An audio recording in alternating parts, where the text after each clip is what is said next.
వెతలు తీరును కృపలు దొరుకును సాటి లేనిది యేసుని నామం యేసునామమే మధురం మదిలో తలచిన ధన్యం యేసునామమే మధురం. ప్రభువునందు ప్రియమైన దేవుని బిడ్డలారా, యేసుక్రీస్తు వారి శుభనామంలో మీకు వందనాలు. దేవుని ఆశీర్వాదము మీ పైకి రావాలని ప్రార్థిస్తున్నాను.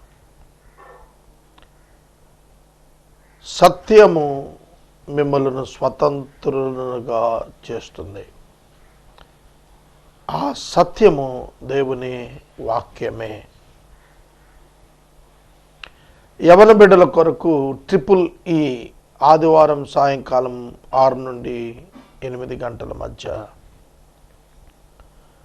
చక్కటి వాక్య సందేశాలు తెలియచేయబడుతున్నాయి. మీ యువతి యువకులు, స్త్రీలు శనివారం, పురుషులకు ఆదివారం సాయంకాలం 6 గంటలకు ప్రత్యేక బైబిల్ తరగతులకు మీ బిడ్డలను పంపించండి. వారి యొక్క జీవితాలు తప్పక రూపాంతరం చెందుతాయి.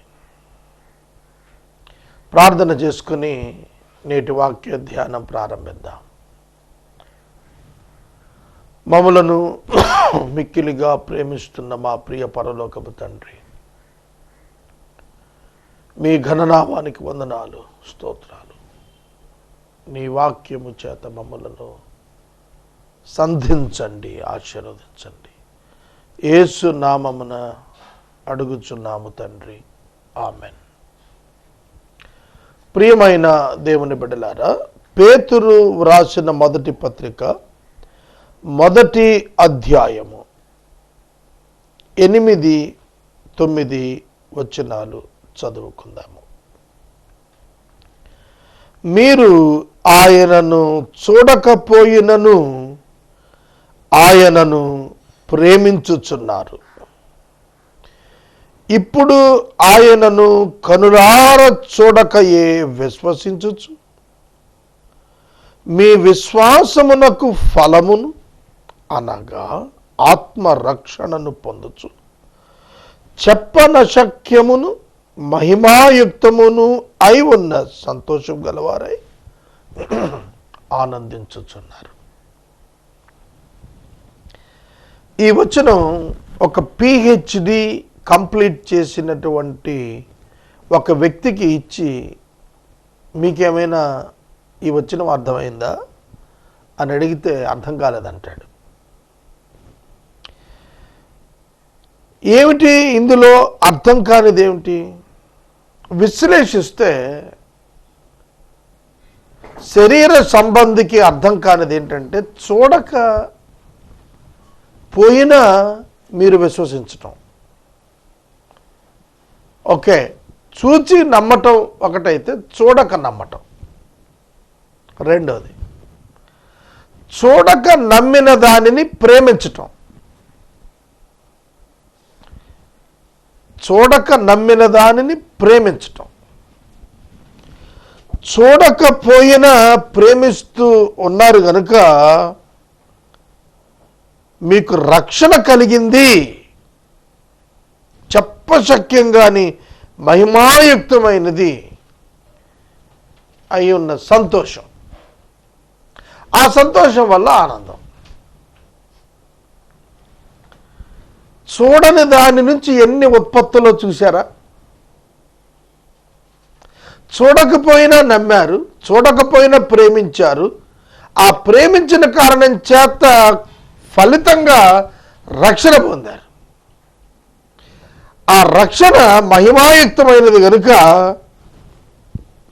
చెప్పనశక్యములు లేని మహిమాయుక్తమైనది కనుక ఆనందించారు, సంతోషించారు.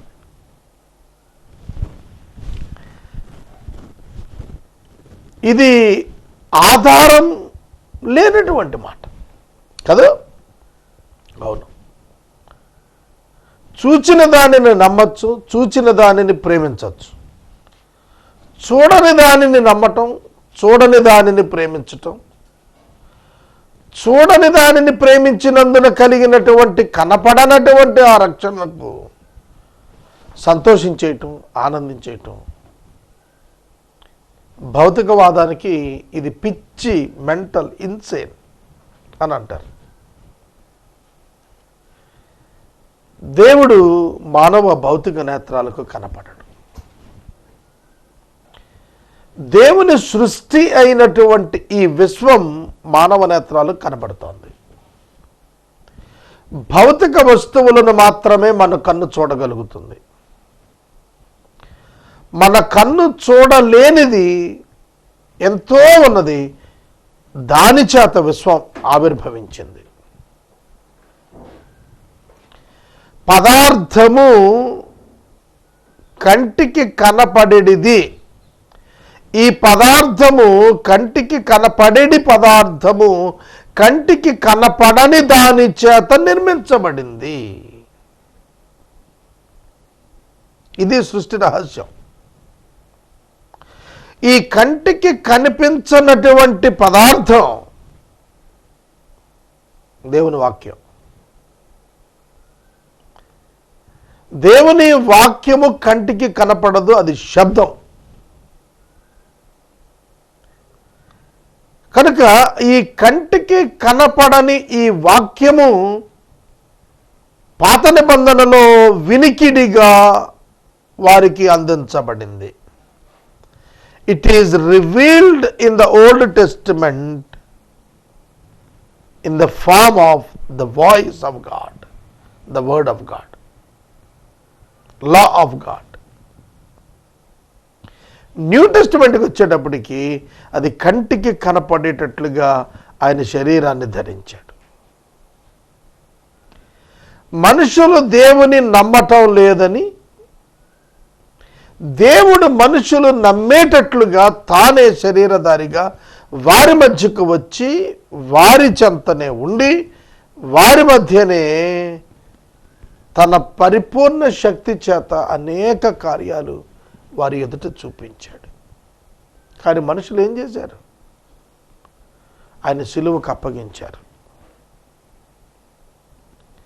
కాబట్టి ఈ కంటికి కనిపించుట కనిపించకపోవుట అనే విషయంలో మనం యేసు ప్రభువు తోమా గారికి యోహాను సువార్త 20వ అధ్యాయం 29వ వచనంలో చెప్పిన మాట, నీవు చూచి నమ్మితివి, చూడక నమ్మిన వారు ధన్యులు. తోమా యేసుక్రీస్తు ప్రభు 12 మంది శిష్యులలో ఒకడు. దిదుమా అనబడిన తోమా. దిదుమా అంటే ట్విన్స్, కవల పిల్లలు. అందుకే దిదుమా అన్నారు ఆయన్ని, తోమా గారిని. ఈ తోమా గారే భారతదేశానికి వచ్చింది. ఇక్కడే చనిపోయాడు ఆయన, ఈ భూమి మీదే, భారత గడ్డ మీద ఆయన సమాధి ఉంది. 12 మందిలో ఒకడైనటువంటి ఇస్కరియోతు యోధా యేసును అప్పగించాడు, తర్వాత ఉరిపెట్టుకుని చనిపోయాడు. మిగిలిన 11 మందిలో 10 మంది గదిలో ఉండగా యేసుక్రీస్తు వారికి ప్రత్యక్షమయ్యారు. తోమా లేడు. తోమా వెనుకకు వచ్చిన సందర్భాన 10 మంది చెప్పారు, మేము ప్రభువును చూశాము. తోమా గారి మాటలు ఏమిటంటే, నేను నమ్మను. ఎందుకంటే నేను ఆయన చేతి గాయంలో నా వేలు పెట్టి తిప్పాల, అప్పుడే నేను నమ్ముతాను. ఆయన ప్రక్కలో నా చేయి పెట్టి తాకి మరీ చూడాల, అప్పుడే నేను నమ్ముతాను, లేకపోతే నమ్మను అన్నాడు. తదుపరి వారు 11 మంది ఉండగా మరోసారి ప్రభువు ప్రత్యక్షమయ్యారు. పునరుద్ధార ప్రత్యక్షత. మరణించిన తరువాత తిరిగి లేచి ఆయన కనపడిన ప్రత్యక్షతల్లో తోమా కోసం ప్రత్యేకంగా ఒక ప్రత్యక్షత. తోమా, నీవు నీ చేతి వేలుని తెచ్చి నా చెయ్యి యొక్క గాయములో పెట్టు, నీ చేతిని తీసుకుని వచ్చి నా యొక్క రొమ్ములో ఉంచు. అక్కడ ఏ మాటలైతే వాళ్ళు యేసు లేని సమయంలో మాట్లాడుకున్నారో అవే మాటలతో జవాబిచ్చాడు యేసు. అప్పుడు తోమా గారు చూశాడు, ఖచ్చితంగా చేతిలో వేలి పెట్టి చూసి ఉంటాడు, లేకపోతే యేసు నువ్వు చూచి నమ్మావు అనేవాడు కాదు. నువ్వు చూచి నమ్మావు అని అంటానికి కారణం ఏంటంటే ఖచ్చితంగా చేతిని తాకి చూసి ఉంటాడు. సహోదరుడా, సహోదరి, చూచి నమ్మిన వారి కంటే చూడక నమ్మిన వారు ధన్యులు అన్నాడు. ఎందుకంటే విశ్వాసము అంటే దేవునికి చాలా ఇష్టం. హెబ్రీ పత్రిక 12వ అధ్యాయంలో 6వ వచనంలో విశ్వాసము లేకుండా దేవునికి ఇష్టడై ఉండుట అసాధ్యము, ఇంపాసిబుల్ అని రాశాడు. కనుక మనము చూడక నమ్మిన జాబితాలో ఉన్నాము. యేసును గూర్చి విన్నాము, యేసుని నమ్మాము, యేసును చూడలేదు. Who believes this? ఎవరు నమ్ముతారు చెప్పండి? నేను చూడకుండానే నమ్ముతున్నాను అని అంటే ఆధారం లేని వాగ్యుద్ధం అవుతుంది. అది మానవ కోర్టులో నిలబడదు. మానవ న్యాయస్థానం చూచిన దానిని నమ్ముతుంది కానీ చూడని దానిని గుర్చిన సాక్ష్యము నమ్మదు. దేవుడు కనపడడు. దేవుని యొద్దకు వచ్చువారు ఆయన ఉన్నాడనియు తమకు సమస్తమును దయచేయగలిగినటువంటి వాడనియు మనము నమ్మవలెను కదా అన్నాడు పౌలు గారు. దేవుని యొద్దకు వచ్చిన వారు, ఆయనను చూడకుండా వచ్చిన వారు, ఆయనను గురించి విని వచ్చినటువంటి వారు, విశ్వసించి వచ్చినటువంటి వారు ఆయన తమకు సమస్తం ఇస్తాడని నమ్మాలి కదా. నమ్మువానికి సమస్తము సాధ్యమే. నమ్ముట నీ వలన అయితే నీకు సమస్తం సాధ్యమవుతుంది అన్నాడు ప్రభు. కనుక నమ్మకపోయినా మనము, చూడకపోయినా మనము నమ్ముచున్నాము. నమ్మని వానికి శిక్ష విధించబడును, విని విశ్వసించిన వాడు రక్షించబడును. మీరు సర్వలోకమునకు వెళ్ళి సర్వసృష్టికి సువార్త ప్రకటించండి, నమ్మి బాప్తిస్మము పొందినవాడు అన్నాడు తప్ప చూచి బాప్తిస్మము పొందినవాడు అని అనలేదు. నమ్మి బాప్తిస్మం పొందినవాడు. ఈ నమ్మకం అనేటువంటిది పరిశుద్ధాత్మ దేవుని వలన మనలో జరిగేటువంటి గొప్ప కార్యం. వినుట వలన విశ్వాసము జనిస్తుంది. ఈ విశ్వాసమునకు కర్త యేసుక్రీస్తే, కొనసాగించేవాడు యేసుక్రీస్తే. పరిశుద్ధాత్మ ద్వారా నీ విశ్వాసము కొనసాగించబడుతుంది.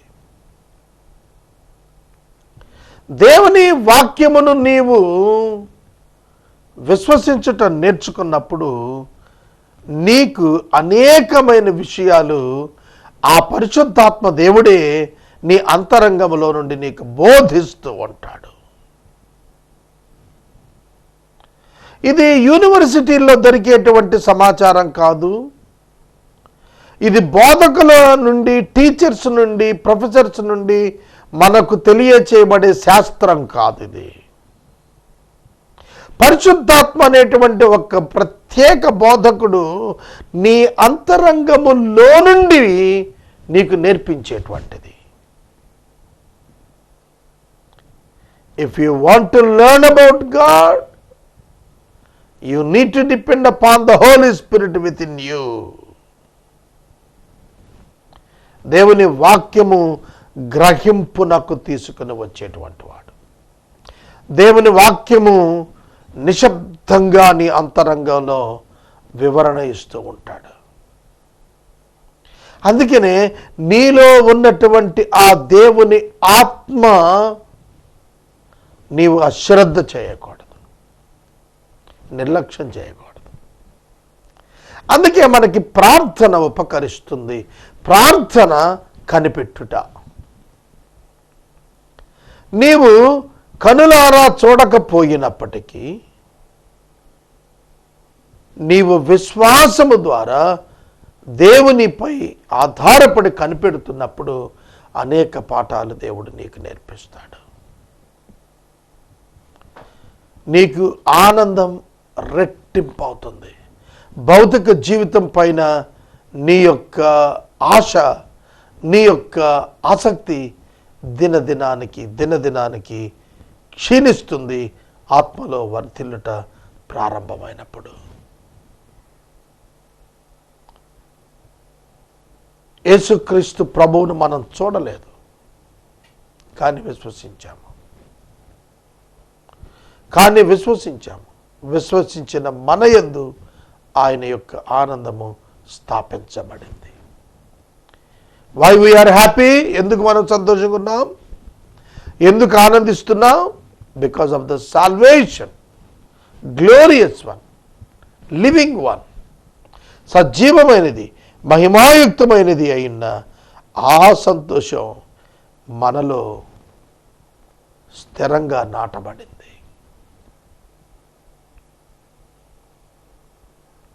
దేవుని యొక్క పిల్లలముగా మనం ఈ సమాజంలో జీవించినప్పుడు సమాజానికి అర్థం కాదు. మీరెవరండి అంటే మేము పలానా వాళ్ళు పిల్లలం అని చెబుతాం, అది భౌతిక సంబంధం. మీరెవరు అంటే మేము దేవుని పిల్లలం అని చెప్పాలి. క్రైస్తవుడు ఏం చెప్పాలంటే I'm a child of God, a visible child of invisible God. అదృశ్యుడైన దేవుని యొక్క దృశ్యమైనటువంటి సంతానం మనం. కాబట్టి అదృశ్యుడైన దేవుడు ఉన్నాడు అనటానికి దృశ్యముగా కనబడుతున్న మనము సాక్షులంగా ఉంటాము. లోకము దేవుని చూడలేదు, కానీ దేవుని పిల్లలమైన మనలను చూస్తుంది. మన జీవితంలో దేవుడు చేసినటువంటి వాటిని లోకం గుర్తిస్తుంది. ఆనందించండి, సంతోషించండి. అబీమెలెకు ఇస్సాకు దగ్గరకు వచ్చాడు. ఆదికాండం 26వ అధ్యాయంలో, నీ దేవుడు నీకు తోడై ఉండుట మేము స్పష్టముగా చూచాము అన్నాడు. అదేంటి? దేవుడు కనపడ్డాడు, కానీ దేవుడు ఇస్సాకుతో ఉన్నట్టు అబీమెలెకు చూచాడంట. చూడటం అంటే అబీమెలెకునకు కొన్ని విజువల్ ప్రూఫ్స్ కనపడ్డాయి.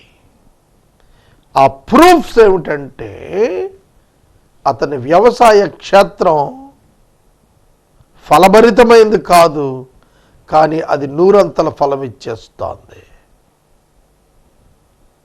అది చూచినప్పుడు ఆలోచించాడు, ఏం జరుగుతోంది ఇస్సాకు యొక్క పొలంలో? ఇస్సాకు పొలము మిగిలిన పొలముల కంటే 100 రెట్లు పండటానికి ఏం జరుగుతుందని ఆలోచించినప్పుడు అబీమెలెకుకు అర్థమైంది ఏంటంటే గాడ్ బిహైండ్ ద గ్రోత్. ఆ అభివృద్ధి వెనకాల దేవుడు ఉన్నాడని అర్థమైపోయింది.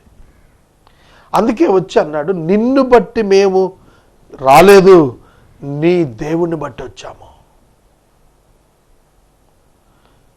నీవు మాకంటే గొప్ప బలమైన జనముగా కనబడుతున్నావు ఇప్పుడు మాకు. కారణం ఏంటి? పరాయి దేశం నుండి వచ్చావు, మాకంటే బలాఢ్యుడు అయ్యావు, కాబట్టి నీ దేవుడు నీతో ఉన్నాడు. We trust your God who is with you. నీతో ఉన్నటువంటి నీ దేవుణ్ణి మేము చూచాం. ఎందుకంటే మేము చూచినటువంటి అసాధారణమైన కార్యాలు దేవుని వల్లే అవుతాయి, మానవుల వల్ల కాదు, ఆఖరికి నీ వల్ల కూడా కాదు. ప్రశ్నించడానికి వచ్చిన నా వల్ల కాదు, అనుభవిస్తున్న నీ వల్ల కాదు, దేవుని వల్లే సాధ్యం. ఎందుకంటే ఆయన సర్వాధికారి. ఏ దేశంలో పంట లేదో ఆ దేశంలో నూరంతల ఫలం ఆ ఒక్క పొలంలోనే రావటం కేవలం టెక్నిక్ కాదు, కేవలం వ్యవసాయ విధానం కాదు, దేవుని శక్తి. ఇశ్రాయేలీయులు ఎర్ర సముద్రము చీల్చబడి దాటుతూ ఉన్నారు. వెనకాల ఫరో సైనికులు తరుముతూ ఉన్నారు. వారి దేవుడు వారి పక్షంగా మనతో యుద్ధం చేస్తున్నాడు. పారిపోదాం రండి, పారిపోదాం రండి. ఐగుప్తు సేనలు భీతిల్లిపోయారు. కారణం ఇన్విజిబుల్ గాడ్, అదృశ్యుడైనటువంటి దేవుడు వారికి తోడున్నాడనేది వారికి అర్థమైపోయింది.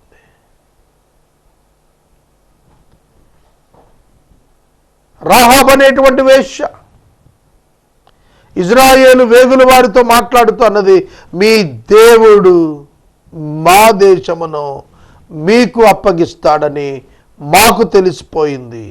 ఎట్లా? కనుక విశ్వాస యొక్క విశ్వాసము క్రియ చేత లోకానికి కనపడినప్పుడు ఆ క్రియ చూచిన అవిశ్వాస బృందం విశ్వాసులుగా మారిపోతారు. అందుకనే యేసుక్రీస్తు ప్రభువు విశ్వాసులైన వారికి చెబుతుంది ఏంటంటే, రూపాంతరం చెందండి, రూపాంతరం చెందండి. మీ ఆనందానికి కారణం మీ రక్షణ అని ప్రజలకు అర్థమయ్యేటట్లుగా చేయండి. ఎలా సాధ్యం? 3 లక్షల కోట్లు తన కుమార్తె పేరిట దానం చేయటం ఎలా సాధ్యం? ఎవరైనా ఆలోచించారా? ఆలోచింప చెయ్యాలి. జుకర్బర్గ్ అనేటువంటి ఆయన 3 లక్షల కోట్ల రూపాయలు, ఫేస్బుక్ ఫౌండరు, చిన్నపిల్లల వైద్యానికి ఇచ్చేశాడు అని అంటే ఏం గుండెది?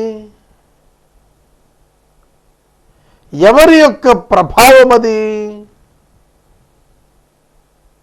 బిల్ గేట్స్ తన యొక్క సంపద అంతటి చేత ప్రపంచంలోని అవసరాలన్నింటికీ వెచ్చించేస్తున్నాడు అని అంటే ఏమిటి ప్రభావం? మరి అంబానీ చేయటం లేదేంటి? లక్ష్మీ మిట్టల్ చేయటం లేదేమిటి? కార్నెగీ అనే ఆయన తన ఆస్తంతటినీ సేవా కార్యక్రమానికి ఇచ్చినప్పుడు వాట్ హ్యాపెన్? ఇవాళ అలాంటి అనేక గొప్ప కార్యాలు సమాజంలో ఉన్నాయి. బైబిల్ అంతా కూడా అవే చెప్పాయి. అగ్నిగుండం ఉందంటే మాకు భయం లేదన్నారు. సింహాల గుహ ఎదురు చూస్తోంది అంటే మాకు భయం లేదన్నారు. కాబట్టి నీ రక్షణ, ఈ లోకములో నీ ఆనందము కనపరచబడాలి. నీ ఆనందము ఈ లోకములో కనపరచబడాలి. కనుక డబ్బు చేత కలిగే ఆనందం, వస్తువుల చేత కలిగేటువంటి ఆనందం, మానవ సంబంధాల చేత కలిగేటువంటి ఆనందం అశాశ్వతం, తాత్కాలికం. దాని కొరకు పరుగు పెట్టద్దు. ఆధ్యాత్మికం ఎప్పుడూ కూడా భౌతిక నేత్రానికి కనపడదు. అది విశ్వాసములో నుండి మనలను నడిపిస్తూ ఉత్కృష్ట స్థానాలకు మన అంతరంగంలో చేరేట్లుగా చేస్తుంది. మానవుని యొక్క ఆశీర్వాద క్షేత్రము, ఆనంద క్షేత్రము మానవ హృదయమే, మానవ పరిస్థితులు కాదు. సహోదరుడా, సహోదరి, మనము చూడకపోయినా ప్రేమిస్తున్నాము. చూడకపోయినా ప్రేమిస్తున్నారు అని పేతురు సంఘంతో మాట్లాడుతున్నాడు. యేసుక్రీస్తును పేతురు చూశాడు, కానీ సంఘం చూడలేదు. పేతురు ఈ పత్రిక వ్రాసేటప్పటికీ ఉన్న ప్రజలు యేసుక్రీస్తు ప్రభువును చూడలేదు, కానీ వాళ్ళు విశ్వసించారు. దేవుడు పంపినటువంటి రక్షకుడని వాళ్ళు విశ్వసించారు, పేతురు మాటలు నమ్మారు.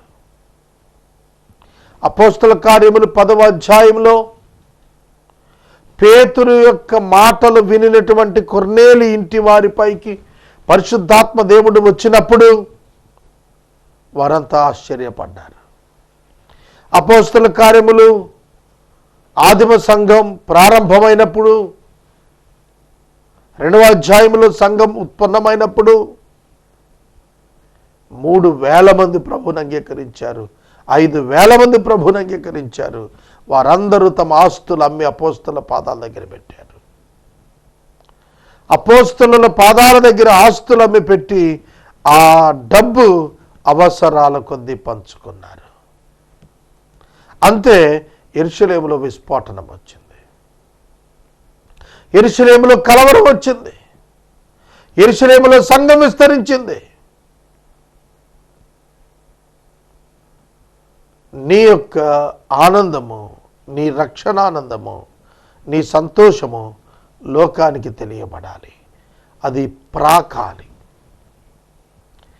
ఆ ఆనందం ఇతరులకు అందాలి. అప్పుడే మన జీవితం ధన్యము అవుతుంది. ప్రార్థన చేసుకుందాం. మమ్మల్ని మిక్కిలిగా ప్రేమిస్తున్న తండ్రి, వందనాలు, స్తోత్రాలు నాయన. వాక్యము విన్న బిడ్డలను దీవించుము. యేసు నామమున అడుగుచున్నాము తండ్రి. దేవుని ప్రేమ, కుమారుడైన యేసయ్య కృప, పరిశుద్ధాత్మ దేవుని యొక్క అన్యోన్య సహవాసము సదాకాలం మనందరికీ తోడైండునుగాక. ఆమేన్.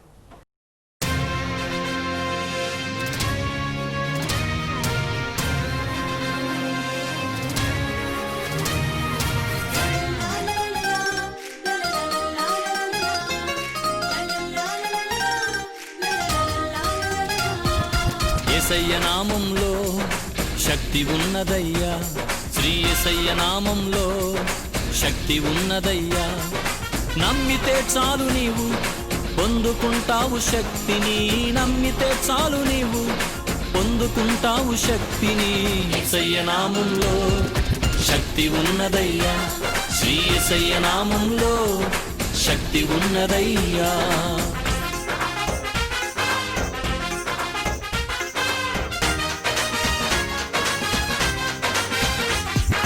పాపాలను క్షమించే శక్తి కలిగినది యేసయ్య నామం, పాపిని పవిత్రపరచే శక్తి కలిగినది యేసయ్య నామం, పాపాలను క్షమించే శక్తి కలిగినది యేసయ్య నామం, పాపిని పవిత్రపరచే శక్తి కలిగినది యేసయ్య నామం. యేసయ్య నామంలో శక్తి ఉన్నదయ్యా, శ్రీ యేసయ్య నామంలో శక్తి ఉన్నదయ్యా.